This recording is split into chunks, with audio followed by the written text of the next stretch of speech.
Hello les investisseurs, j'espère que vous allez bien et bienvenue dans ce nouvel épisode dans lequel on va parler des résultats des entreprises SoFi et Enphase pour le troisième trimestre 2025. Deux entreprises que j'ai en portefeuille, l'une qui se comporte très bien et l'autre qui a beaucoup plus de difficultés. Et comme j'ai toujours tenu à suivre toutes mes entreprises dans le temps et vous partager les positions quelles qu'elles soient, on va continuer comme ça aujourd'hui. Évidemment, il s'agit en aucun cas de conseil en investissement, je vous partage mes chiffres, ma vision des choses, mais chacun prendra ses propres décisions. On attaque avec SoFi et pour rappel, ces vidéos, l'objectif c'est pas de faire les analyses complètes, vous avez des vidéos sur la chaîne pour ça. Ici, c'est vraiment de voir les derniers résultats, de vous partager ce que je fais, ma position, etc. Alors, sur SoFi, il y a une chose que je vais retenir dans cette vidéo, c'est l'adoption produit. Le fait qu'on a une entreprise qui répond à la demande du marché, qui est agile, et c'est des points absolument primordiaux pour moi. Et bravo à SoFi, les résultats sont très bons, l'entreprise est en ligne avec mes projections. Vous allez le voir, je conserve, j'ai aucune raison de vendre ma position. Pour info, j'ai 800 actions à 25 000 $ de position en termes de valeur. Maintenant, les résultats. Donc, je vais aller directement dans les documents financiers avec vous. Croissance qui est très bonne et croissance qui est en train d'accélérer en haut du compte de résultats. Encore une fois, s'il y a bien un truc qui est difficile, entre guillemets, euh, à trafiquer, même si c'est pas vraiment le bon mot, mais je veux dire, s'il y a bien quelque chose qui est parlant dans une entreprise, et vous le verrez après sur Enphase, parce que c'est l'inverse et ça va beaucoup plus mal, et ben c'est la croissance du chiffre d'affaires en haut du compte de résultats. Donc 38% là sur un an si on compare que sur septembre, enfin sur le troisième trimestre, et sur 9 mois, 33%. Donc accélération bénéficiaire alors qu'à l'époque elle ne l'était pas quand elle était un peu ignorée pour le marché sous les 7 dollars et elle a passé plus de 2 ans à être pour moi en grande partie ignorée par le marché alors que je voyais de l'adoption. D'ailleurs ces courbes que je vous montre à chaque fois, alors attendez elles sont pas là, la vidéo on va se la faire le plus en direct possible, les courbes là d'adoption que vous avez, ça pour moi ça ne ment pas. Donc voilà un petit peu pour l'entreprise. Globalement rien à dire, j'ai remis à jour mes prix cibles ce matin. Bon, ça a gagné quelques dizaines de centimes, mais clairement, sur les niveaux où on est en ce moment, là, au-delà des 30 dollars, je n'achète plus, mais je conserve. Il est hors de question que je vende. Un peu avant les résultats, quand elle avait explosé à l'époque, j'avais vendu des calls, mais très très loin, genre avec des strikes à 40 dollars.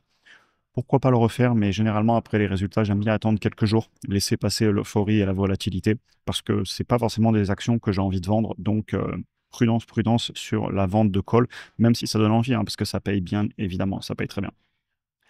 Voilà un petit peu pour cette entreprise. Donc je conserve, je n'achète plus sur ces niveaux, je n'ai aucune raison de vendre et je suis très positif pour l'avenir sur SoFi. Et je vais juste vous montrer deux, trois quand même. Allez, on va passer un petit peu de temps sur les chiffres. Voilà la croissance du chiffre d'affaires en trimestriel et en 12 mois glissants. Je pense que c'est très très clair au niveau de l'adoption. On peut aller voir ensemble les marges nettes qui ont beaucoup accéléré, à savoir que quand on l'achetait à l'époque, ben en fait, quand on l'a regardé en 12 mois glissants, quand on avait commencé à l'acheter, on était toujours en marge nette négative. Et vous voyez qu'on est passé en marge nette positive qu'à partir de fin 2024. Et en trimestriel, par contre, ça se voyait déjà. Et ça se voyait pas en 12 mois glissants. Et j'en ai beaucoup parlé sur YouTube à l'époque de ce scénario, qui est un peu un classique sur les petites entreprises.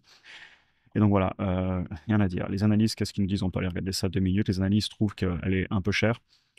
Bon, je suis d'accord avec eux dans le sens que je l'achète pas non plus, mais vous allez voir, eux, ils vont certainement vous suivre le prix de l'entreprise et dans un an, ils seront tous à 30 dollars. Personnellement, moi, c'est pas le cas. Je vais pas suivre le prix de l'entreprise. J'ai mon analyse, je sais combien je veux la payer et je vais pas faire le mouton. Mais voilà, très belle entreprise. Ça fait plaisir. Et je pense que ces deux graphiques que vous avez sous vos yeux sont très parlants. Je conserve. On attaque maintenant avec Enphase. On va y passer pas mal de temps parce que c'est un dossier et je tiens à en parler chaque trimestre justement parce que bah, c'est ma plus mauvaise ligne en portefeuille.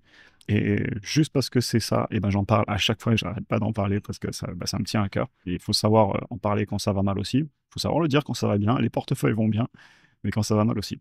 La situation, elle est compliquée. Euh, Enphase va mieux que certains des concurrents, moins bien que d'autres. On va en parler justement parce que je trouve ça ironique. Est-ce que ça peut aller un petit peu mieux avec les taux d'intérêt qui sont en train de baisser? Oui. Est-ce que la concurrence va très mal aussi?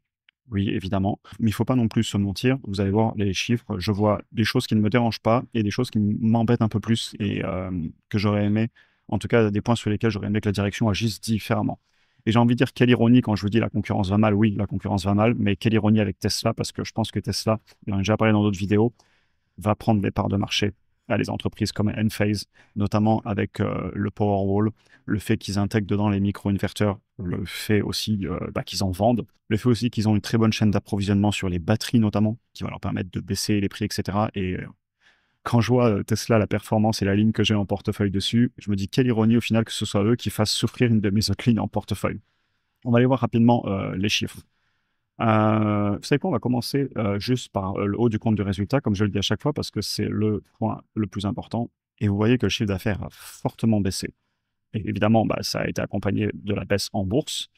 Il repart, mais il repart vraiment doucement. C'est pas facile. Et si je vous le mets en trimestriel, c'est d'autant plus flagrant. Il est reparti un peu, il ralentit. Là, on a eu un très bon trimestre. Je vais aller vous le montrer.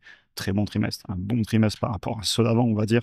Effectivement, il est en croissance à 410 millions, mais il nous annonce déjà que le prochain trimestre, il va pas être facile. Je vais vous montrer les chiffres. Vous voyez, on sera entre 310 et 350. Donc, en fait, la croissance a vraiment ralenti. Et pour l'instant, je vois pas de signe que ça repart fortement. On peut se dire que les taux d'intérêt vont aider. Et oui, clairement, ça va pouvoir aider parce que c'est une installation qui se finance notamment chez les particuliers. Cependant, je vais vous montrer un point qui m'embête un petit peu et qui va m'amener à la conclusion. Alors, on est toujours en flux de trésorerie disponible, ils nous le disent. Cependant, vous voyez, si je vous mets une petite vague, un petit guillemet, vous allez voir pourquoi. Pour information aussi, les marges brutes sont montées un petit peu récemment, mais ils annoncent déjà qu'elles pourraient rebaisser sur le prochain trimestre.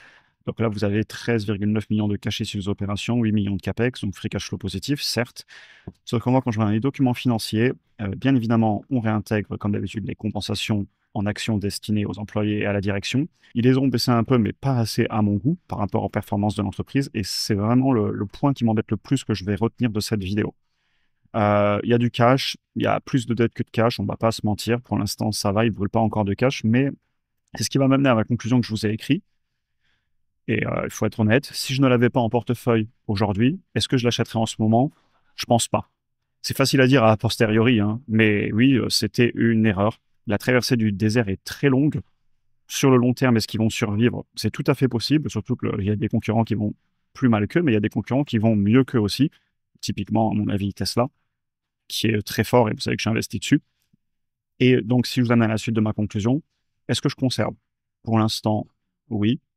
Mais si je vois pas de retour de croissance assez bon, si je vois que ça commence à brûler trop de cash ou que ça continue à se payer et que les cachets sur les opérations ne viennent pas compenser quand on réintègre les compensations en action, et globalement, si la situation se dégrade, je pense que je serai prêt à vendre. Et d'ailleurs, c'est pour ça que je vends des calls.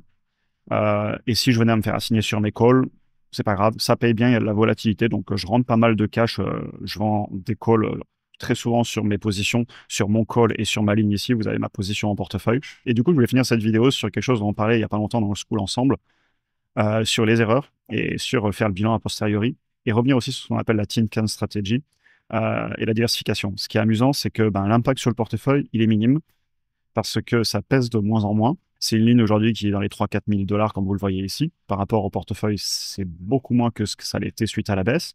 Et les gagnants continuent à gagner. Et si vous prenez là, la performance qui est calculée par le courtier depuis que j'ai ouvert et que j'ai tout rassemblé sur Interactive Broker, toute la baisse est intégrée. Et au final, l'impact sur le portefeuille, il est assez faible puisque les gagnants continuent à gagner et à peser de plus en plus. Exemple typique sur SoFi. Et les entreprises qui vont moins bien, elles pèsent de moins en moins. Et quelle démonstration au final. Donc oui, c'était clairement un achat que je n'aurais pas dû faire. La traversée du désert, elle est bien plus longue que ce que je pensais. Je vais continuer à vendre des calls. Je ne renforce pas. Si un jour je vends, je vous tiendrai au courant. Si je me fais assigner sur mes calls et qu'elles viennent à partir, il n'y a pas de souci. J'aurai récolté mes primes. Et voilà, c'est pas forcément des vidéos qui sont plaisantes à faire, mais je l'ai fait, j'en ai parlé chaque trimestre parce que je pense que c'est important de parler de ses erreurs encore plus que de ses réussites, parce que c'est comme ça qu'on apprend. Et donc voilà, j'espère que la vidéo vous aura intéressé. En tout cas, j'ai toujours tenu à toujours partager, et donc je continue à le faire.